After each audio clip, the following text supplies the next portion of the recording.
Hi, I'm Cody Alexander with MatchQuarters.com. In this part two of defensive backs techniques for man zone and press, we're going to focus on the close stance. Really, we use a close stance in catch coverage, man coverage, press, and then obviously in quarters, we use it for two read or what I call cloud. So we're going to dive into that the same way we did in the previous episode of an open stance, going over everything you need to know with video examples as well. In a closed stance, it's exactly what it states. We're closing ourselves off from the field. So we are going to have our shoulders and our toes together. They're going to be in line. They're going to be parallel to the wide receiver or the line of scrimmage. Everything is going to be closed. We're square. That's why we call it a closed stance. There's no tilt like we had in the previous one. We're not in an open stance. You can see that there's a slight difference in my feet. On the picture, you can see my inside foot is a little slightly back. If you are kind of a taller DB, going to use a kick step, which we'll get to here in a second. If you're or you have an athlete that's like that, it's okay to get that a little further back, but it's the same thing that you would say in an open stance is that your inside foot is always going to be back. Your outside foot is always going to be at the corner position. You can run this same thing from an inside shade or an outside shade. It really doesn't matter. You just want to flip your feet for where you are. So for instance, if this was on a hash and we wanted to funnel him outside, let's say we're playing a two-man concept and I want to funnel my man outside, then I would just flip my feet. This foot would be forward and this one would be back. So it doesn't matter for just the purpose of this clinic and the other clinics. We're just going to do it as though we were playing man coverage at the corner spot or an outside leverage, like we're seeing more and more with a kind of that number 3 corner or a nickel playing man coverage on the slot. So shoulders, feet need to be square. Tuck position. I call it a tuck position because everything's tucked inside. I've got my elbows on my rib cage. If you notice my hands are grazing my knee. If you've got kids that are struggling or if you're going to really press, maybe bring their hands up to the table. I like having them right there because they're in kind of a fighting position. But we're sitting in a chair, big chest. You can see my chest right here, nose over toes. So let's go over the different closed stance techniques. First thing you're going to see here is what I call a feather.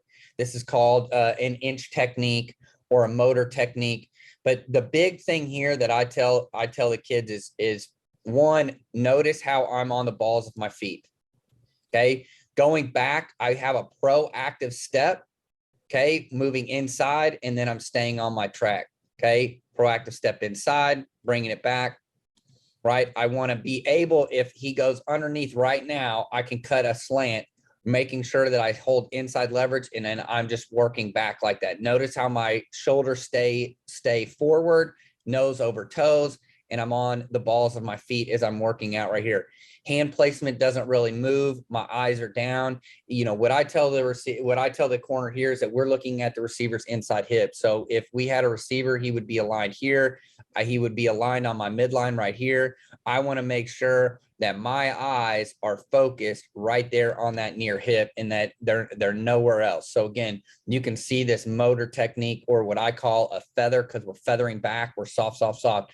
Now, one good drill that you can do here is have kind of a receiver foot fire, and then they just work that feather technique. This is, like I said, whether we're pressing or whether we're 5 yards off the ball playing or 6 yards off the ball playing our two read technique, we're going to use the same thing. So what I want to do as a coach is I want to have multiple ways of doing things, but but what I'm pulling from is the technique. So, hey, remember when we press, I've already taught you to read. It's the same technique. We're just now aligned on the receiver, and my eyes are going to be different. So obviously in press, my eyes are going to be on the receiver. In to read, my eyes are going to be on the slot, much like we were in an open stance playing zone coverage.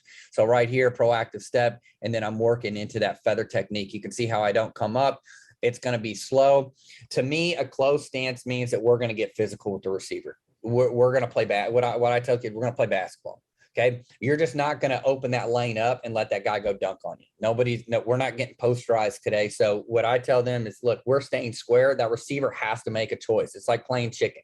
That receiver at some point when he's working, he has to make a choice. He's either going outside or he's going inside. And the moment he does, that's when we bring the offhand jam. That's when we bring the offhand jam. So this is all part of that teaching progression. I always start with off technique because I think it's more technical. I think you have to have great eye discipline and footwork to play off man coverage. I think it's a dying art. And that's why we always start off first, and then we progress to read close stance. Then we progress to press or catch coverage. And so this is a great way of doing that. And then I try and teach the more technical piece, which is the feather technique first. That kind of gives you a gauge of whether your athletes can handle it or whether we need to try the kick step. Okay. So you can see here's a kick step, also referred to as a scooch technique. This can also be referred to as an inch technique because you're inching back. What I tell that is just, look, you're stamping in the ground, step, replace, step, replace. So if you see this, again, I'm stepping here and then replacing. Step, replace, step, replace, step, replace. So if you look at it, where's my back foot? My back foot's right there where the arrow is. If I step and replace, you're going to see me working back and my foot's going about the same spot. So you can see how they're inching back that way. Again, scooch technique because I'm scooching back. I call this a kick step. Gives it more of a visual because they're really kicking that foot back. I want it to come up and come down, come up and come down. Notice I'm staying square. I'm on the pad of my feet. My heels never touch the ground, and I'm pressing back with that front foot. Okay, I'm not getting into a back pedal. This again, we're feathering off, we're kicking off, we're inching back, we're scooting back, and staying on our path. So you can see those are the two different techniques. Now, I've had DBs, guys, I've had Division I DBs that were really good at the feather, and then I've had Division I DBs that had to be a kick stepper because they're 6'2", 6'3". So it really depends on the athlete and what they're good at.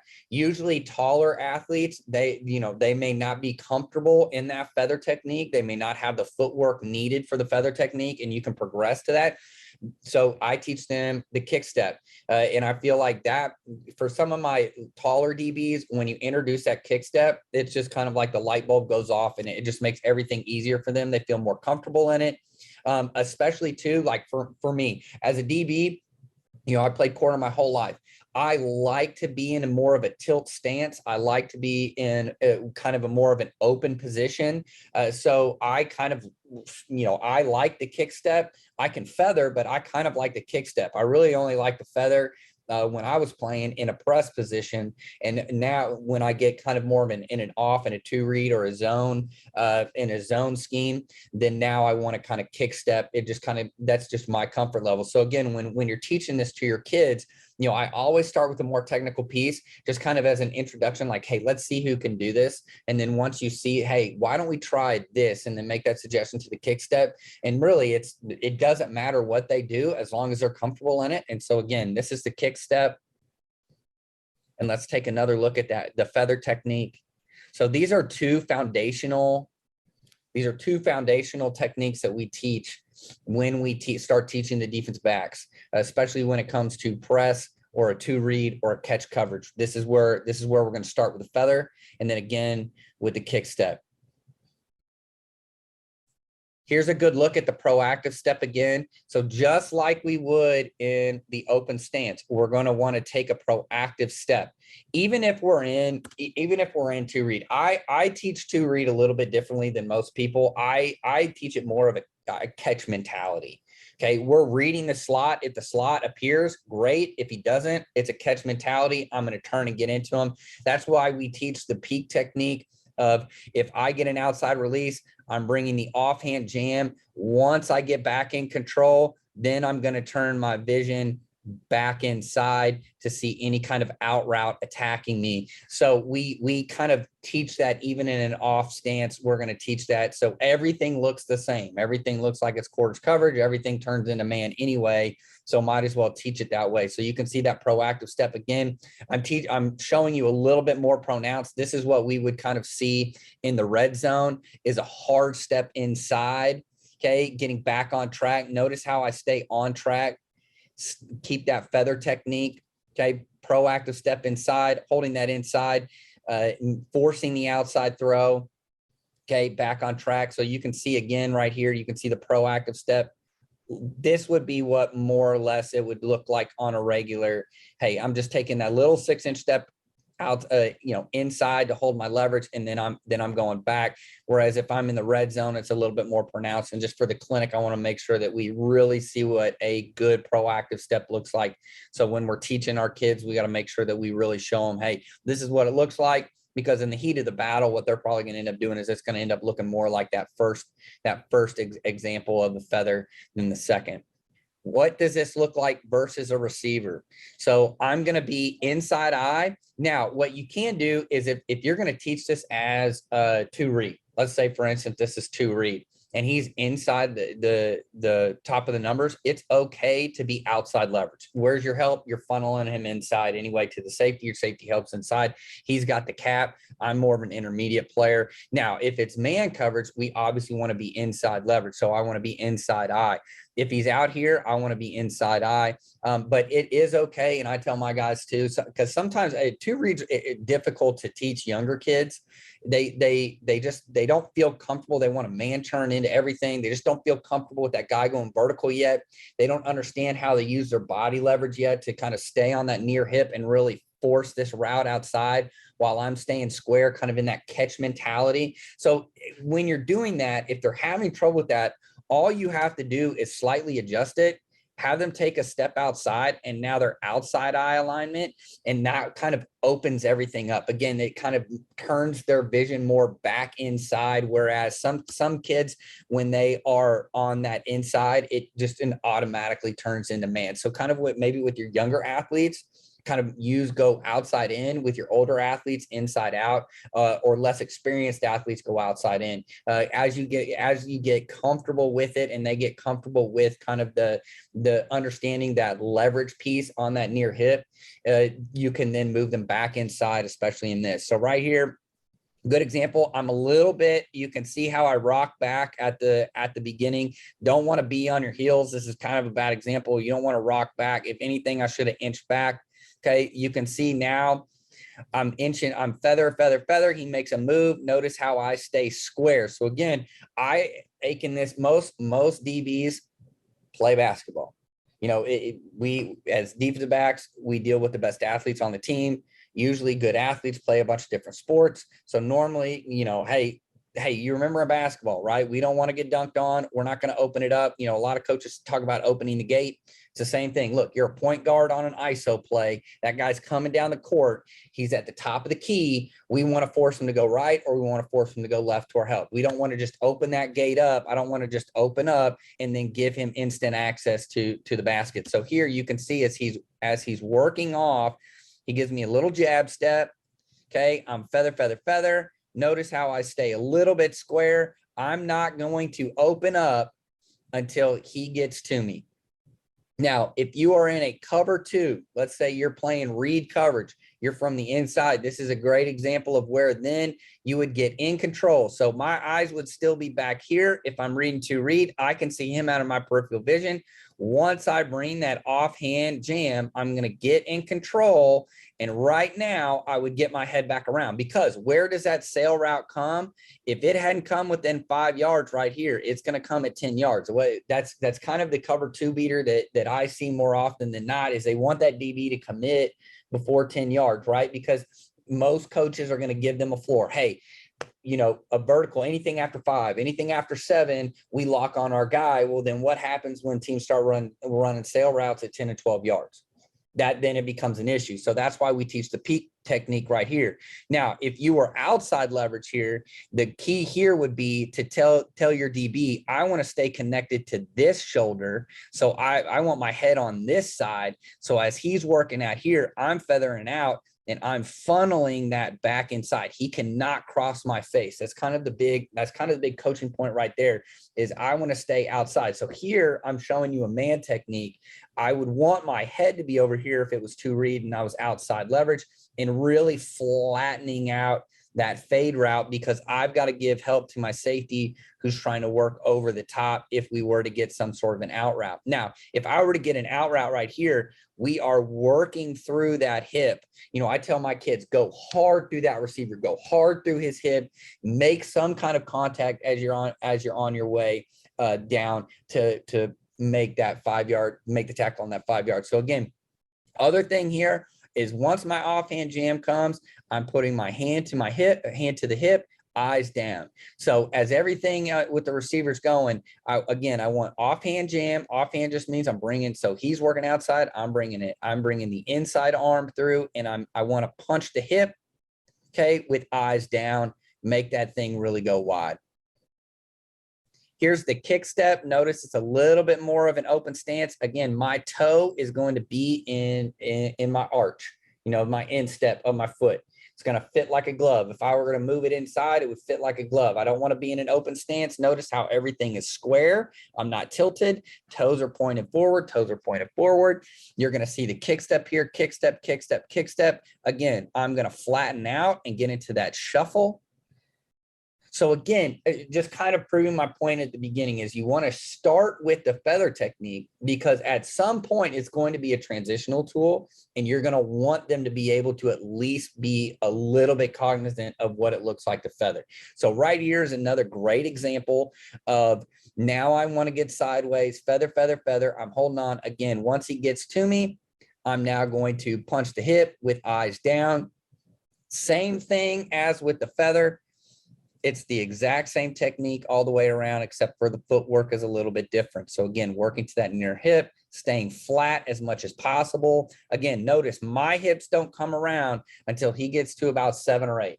Now I know it's a vertical route. If you think about it this way, at the college level, most routes break off at 10. At the high school level, they break off at about 7. So I tell the kids in that magic window between 7 to 10, if they start slowing down or those hips tilt, that's where the ball's going. So he's at 7, he's going to break it outside. You can see this right now. Okay, so he gives me a little jab step. I don't react to it. I start working flat, and then I press the hip and hold that. Again, you could do the exact same thing from an outside leverage. You just change the location of your eyes. Instead of being on the near hip right here, now I'm on the outside hip as my near hip. So again, holding that leverage outside, kick step, once he goes, instead of having my head on the inside, I would want my head to be on the outside, being able to look, and again, funneling that route.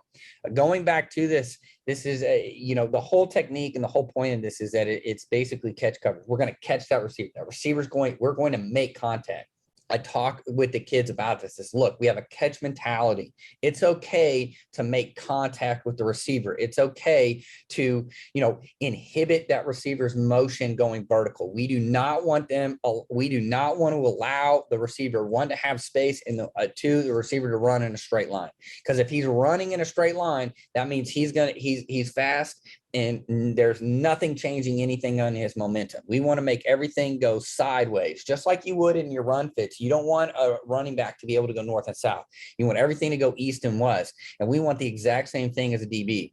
We want to make sure everything's going east and west, and then we are going to meet them at that point. Notice how I never lose leverage. And this is the key thing with kids. A lot of times in these techniques, you see these kids hinge open as that receiver's fading out, and then they never close this contact point. Everything becomes wider and wider and wider, and then they have that oh crap moment, and then now they've got a sprint. We don't want that. We don't want the alarm bells going off. And the best way to do this is to just stay square and stay connected. My eyes never leave the receiver's near hip. I stay square, and then throw that hand once he gets to me. So again, that's a key coaching point right there, is when you're teaching this, again, is that eye discipline, that eye placement. And now once he gets to me, then I can open my hips, because now I know he's going vertical. So now I'm going to open my hips and give that offhand jam. And notice it's a gradual open. I don't want to just slam open my hips, because what happens if he then presses me outside and works back into the post? I need to be able to then counter back with that outside hand.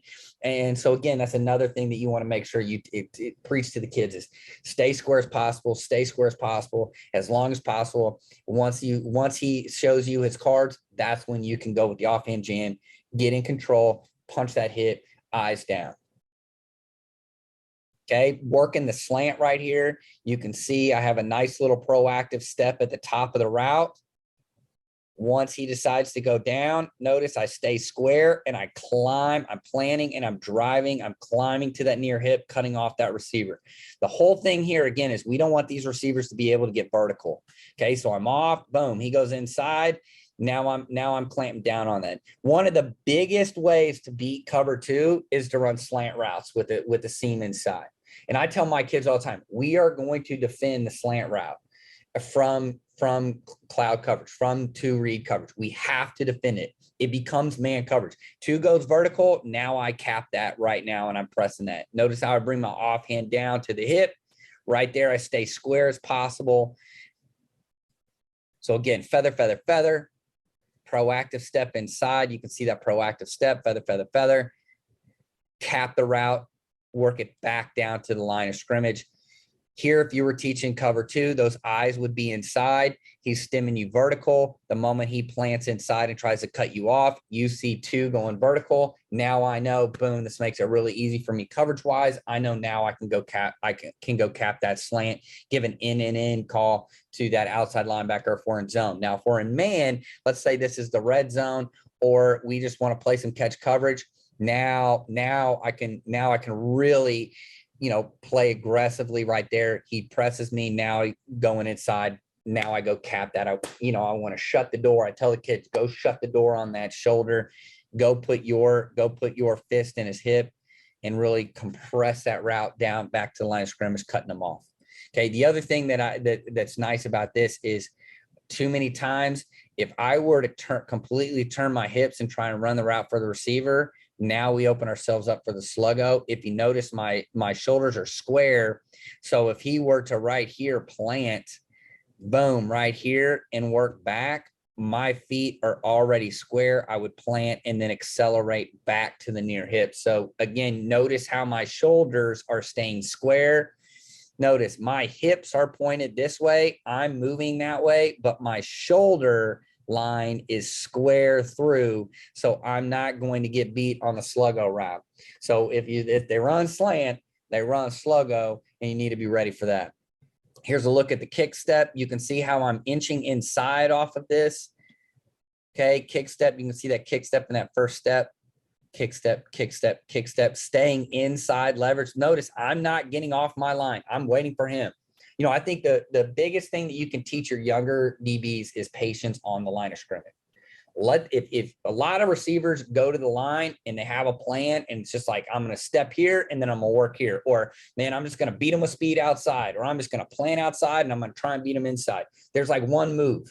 Okay. They don't have a plan. They're not, hey, I'm going to stem you out here and then get you to hips turn, and then I'm going to cut underneath and come flat and fast. No, they're taught a black and white way of running a certain thing. Hey, on the third step, plant and drive. So the only thing that you really get is maybe one move off the line.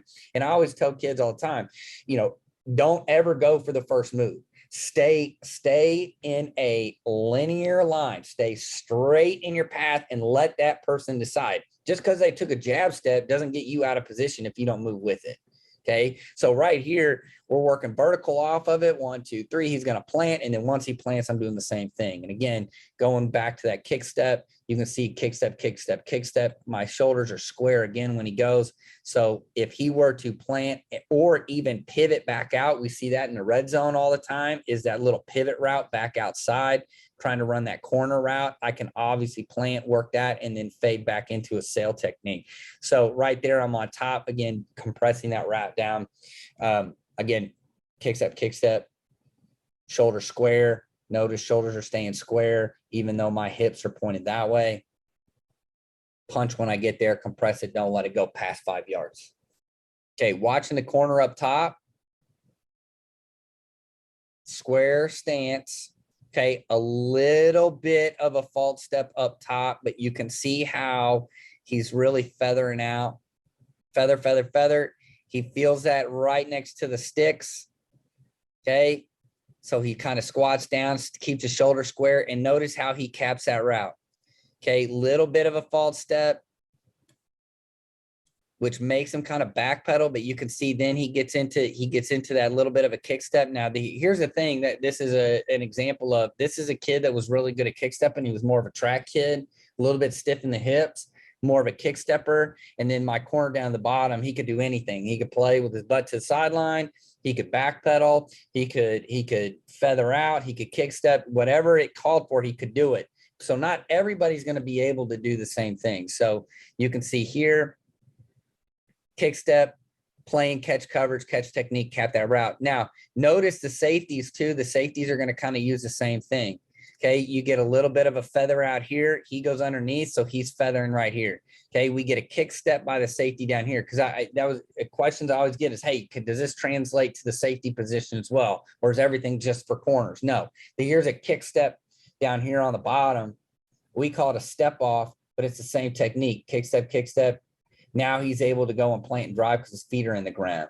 So it's a good example of really just kind of a whole process around. He's going to feather out because of the route that he gets. He's going to kick step. He's a kick stepper. And then he's kind of playing a crossover bail technique here on second down, playing a good sail technique right here, holding that receiver near the line of scrimmage. Okay, receiver DB at the bottom. Notice how we got that kind of a kick step, a little bit of a kick step to begin with, transition into a feather. Notice how when that receiver breaks, he breaks. Boom, right there. Okay, let's look at the safety. Let's look at the safety right here. Okay, receiver comes off. Notice he's in a little bit of a pedal. So what ends up happening is he gets high, right? And this is why, again, I don't really like a pedal. Okay. Now I do understand his feet are kind of in, but I would like him to be in a little bit of a kick step instead of a back pedal. And the reason why is now my feet are in the ground. I still have my nose over my toes and I'm in better position. So that's a good example of why I don't want to teach a back pedal and what an actual good kind of a kick step looks like with the feather transition. Boom. Now I can snap back down on top of that. Okay. So that's a good example right there. Okay. Watching the corner at the bottom. Kick step, kick step, kick step. He's in perfect position. Now he can work vertical. Okay. Ball's thrown underneath of him. This is man coverage.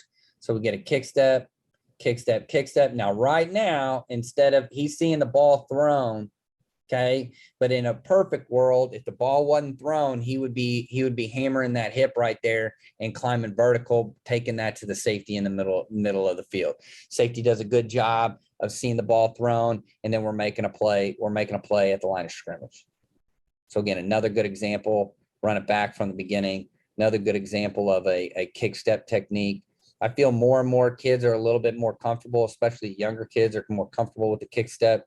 But again, I always try the more advanced technique first just to see who can do it, who's more comfortable. And again, it is a transitional tool for us. An extension of the close stance is going to be our press stance. So the one thing that I want to make sure to reiterate is everything that we do and everything that you do when you teach a progression with your players, it should all match up. This is similar to this. This is similar to this. So I think of it like this. We're creating bricks that will eventually create a wall, right? As a defense, we want to stop the offense from doing something. We want to stop the receivers from doing something. So for me, when I teach it DB wise, our close stance, our feather technique, our kick step technique, all of those are going to translate when we get into a press alignment. So here are the coaching points for a press alignment. Nose over toes. That's why I put that dash line right there. You can see my nose are clearly over my toes. I've got a big chest. I'm in a nice, my angles right here are really nice. I've got a nice flat back. It's not rounded. We don't want to be in that kind of that, that Dion stance with the flat back. First thing we got to do is sink our butt down, get our chest up. Like I tell my kids all the time, you're not Dion. So you haven't earned the right to do that yet. Tuck position, elbows in nice and tall, nice and tight. Okay. I'm one to a 1.5 yards off the receiver. The issue with getting really close to a receiver is that once you kind of get into a really close proximity, now I'm making it to where if I make one mistake, I'm in big trouble. So what we want to do is we want to take all the pressure off the DB, and we want to put all the pressure on the receiver by getting a yard to a yard and a half off. Now that receiver, he can do all that foot fire, all that dancing on top. I'm just going to sit there and I'm going to wait. Okay. I'm feathering off. I'm kick stepping back. I'm just waiting for him. Once he does it, boom, that's when I'm bringing the offhand jam and I'm hammering it. So hands at the knee level or on the table. Okay. Like I tell my kids all the time, like you can't eat if the hands aren't on the table.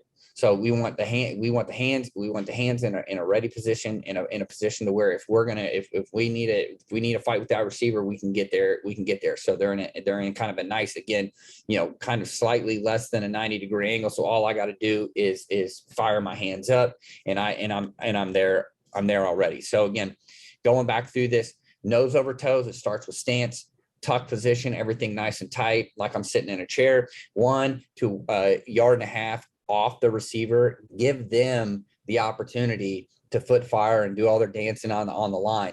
Again, I go back to, if I'm going to hard press it, I better be a dominant athlete. So I better be much better than that receiver. That's the one thing I've got to be able to recover. That's the one thing that I've always told my DBs is, look, if we're going to hard press somebody, I better be a better athlete than that person.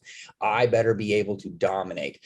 So that soft press, and I know a lot of people don't like saying soft, right? But yeah, it's soft press for that inch coverage, that mirror motor technique that we're going to use. Again, that's why we kind of give yourself some space. Give yourself some space. Let that receiver make a mistake, and then hammer him for it. And then finally, hands at the knee level or on the table. So let's get into a little bit more of the press alignment. Okay, you can see right here, I'm inside eye. I'm a yard and a half. It almost looks head up. So head up to almost inside, and then we're just going to feather back. So you can see I'm letting him do all that dancing at the front. Wherever he goes, I'm not going to move. And then notice when he makes that jab step, okay, I'm already working the other way. And again, that's simple science, right? I can't jab my foot and then continue to go that way. I would end up falling down. I'm jabbing my foot so I can go the other way. So I'm literally mirroring his movement. He jabs to the left, I'm going to jab to my left, and I'm going to work to his hips. So you can see right here, once he makes that move and he goes vertical, that's when I'm going to open up and I'm going to throw that offhand jam, punching through. Now, obviously, I'm not going to punch him as hard as I can in the chest, but we want the thumb up, press on that chest plate, eyes down. Okay, right there, you can see how my eyes are down. I'm mirror motoring, my feet stay shoulder width apart. Boom. Once they get going, I'm planting and I'm driving. The key here too, again, is watch my shoulders. Watch my shoulders. They're going to stay square throughout the entire process. Jam that pec, and then I'm working to cut off, working to get into in phase on that fade route right here. Okay, this is an easy drill that you can do too with your DBs, is have the receiver just foot fire and feather out. Okay. And then what I do then is I work a foot fire jab, and they've got to react off of that jab. So notice here, he jabs here. Now I'm automatically going the other direction. Okay. Because I'm going to move myself in front of them, staying on leverage. What ends up happening too many times is we get this little fake here, and the DB jumps outside or jumps inside, depending on where that fake is. And now I'm at it. Now we've given space to the receiver. Now it's off to the races. Whereas here, all I want to do literally is just foot fire. He makes the decision, and then I'm going to go and I'm going to cut him off. Okay. So again, now we're in the slant. Okay. I'm here, motor, plant, drive. So once he makes that little jab step, again, you can see he makes that jab step, I'm planning, and I'm driving. Now notice I'm staying on top. Again, pressing the plate, reducing. Now I get my eyes back to the receiver. So to me, that's it. This is an easy drill that you can do. Most of the time, if you think about it in press, you're limiting the routes, right? You're either going to get a fade or you're going to get a slant. And so for me, that's what we work the most, right? We work slants for the red zone, and we work fades for the open field, because that's what you're going to end up getting. They're going to see press, and they're saying, okay, we're just going to go ahead. We're going to go ahead and run this fade route right here. So Again, a couple of drills that you can do with this is a foot fire drill, where all that receiver does is he just foot fires. And on that foot fire, you're just going to have that DB inch back, right? He's just going to feather back, kick step back, whatever technique you've decided for your DBs. That's what they're going to work. They're just like this. See how he's foot firing, and I'm just working back. I'm working back. Then you come back, and then you tell that receiver, I don't care what you run a slant or run a fade. And then from there, that's when you start working this press technique right here, and really focus on putting that hand, thumb up, thumb to chest, palm to chest, punch through that chest, being powerful. I always tell my DBs, if you got a thumbs down, that's your body's way of telling you did it wrong. So if I'm pressing here, I'm going to collapse. I also illustrated in the weight room, right? We don't bench press from here, right? We get here. Okay. We want thumb up. If I'm doing dumbbell bench press, I'm not going to dumbbell bench press with my elbows out. Everything comes from that power stance. You can work this on a sled. That's a great way of doing it too. You can work the mirror motor here with the punch, have him jab, punch. Okay. So I jab here. Once I punch him here, then he's just going to work back. Now I bring the other hand and punch again, and you can work that down the field. So those are a couple of drills that you can do inside this press movement right here that gives them a game-like scenario for that. So again, the kind of the progression that I go is this little foot fire drill, let the receiver foot fire, and then they're feathering off. Then I work kind of a mirror drill where, okay, now you're going to jab one way or the other. We're working in a 5-yard box. You can jab one way or the other. I'm going to work opposite the jab. So right here, he jabs to the right. So I'm going to jab to the right. Okay, that mirror drill. And then after that, come back and work slants or fades. And then eventually you've got it to where, hey, we're just quickly working this drill in. We already have the technique down. So if you're looking for some sort of a progression throughout the entire year, that's a good way of doing it, is starting small, brick by brick, to build that wall until eventually we get the full deal. And then during the season, if you need to go through if you're pressing a lot, you're just going through that mirror motor drill right here. And then now, boom, I'm running slant or I'm running fade like I showed here. So again, just looking at that fade route, key is inching back, feathering back, kick stepping back, shoulder square, offhand jam once he decides where he's going. So now let's look at it in a film setting.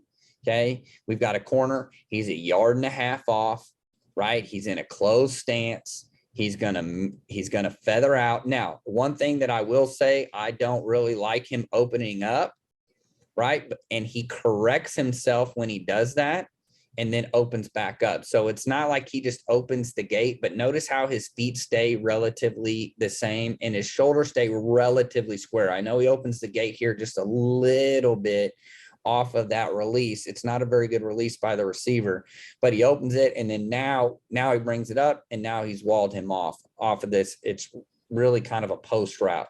This is good technique right here in body control, showing why when I stay in these little steps, I have better body control. Imagine if he had just kind of opened up and started crossover running.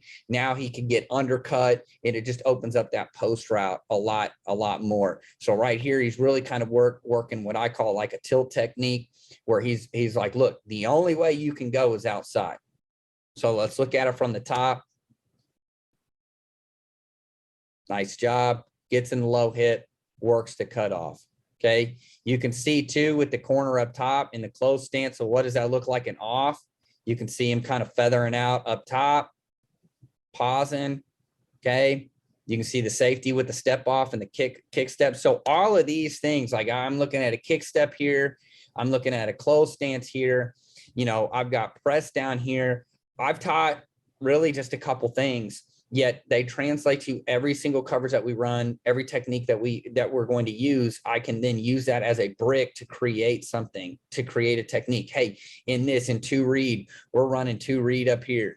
Okay. We've got our triangle coverage here. Well, in our 2 read, we're going to have a closed stance by the corner, and we're going to use almost a kick step by the safety, especially into the boundary where we can get screens or something that's happening quick, a little out with the same fade, trying to hit it in, try it in the whole spot right here on a second and long.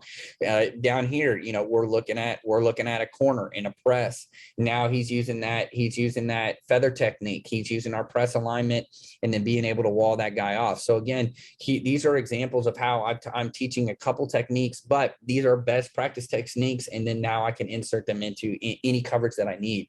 And so to me, I think that's the most important part, is when you're developing a coverage toolbox, is start with the basics.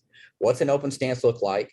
What does a closed stance look like? What are the techniques that we use in each one? Where are the eye placements for each one? You know, for me, when I do this, I want everything to look the exact same, whether we are in playing sky quarters or we're playing cloud to read. I want everything to kind of look the exact same, so that when that presentation for that OC in the box, he's looking, and that presentation for the quarterback, there are no pre-snap reads. Everything looks the exact same. And so that's, again, why I always start with off coverage and then move to press. Once we get disciplined enough to play off, then we start moving into a press alignment. So that's kind of the basics between the closed stance, then moving into a press, and now kind of putting everything together to where it looks the exact same. So this is a great way to start, you know, off what are the foundational concepts that I need to teach in order to then expand the repertoire for my DBs. I always start with an open stance, then I move to a closed stance. We start with off coverage, then move into press. If you are interested in the way that I teach all of my coverages, you can find my book, Match Quarters, on Amazon. You can either go to MatchQuarters.com and click books, or you can find it on Amazon. All you got to type in is Match Quarters, Cody Alexander. You should be able to find it. If you enjoyed this content, make sure to subscribe to the YouTube channel. I'm trying to put more and more clinics on all the time. Follow me on matchquarters.substack.com, where I post an article every single week. All of my archives and everything I've ever done is on matchquarters.com. Follow me on Twitter at @the_coach_A, and follow the hashtag #ArtofX to see all of my content. Thank you. Hopefully you got a bunch out of this. If you need anything, always feel free to hit me up. Thank you.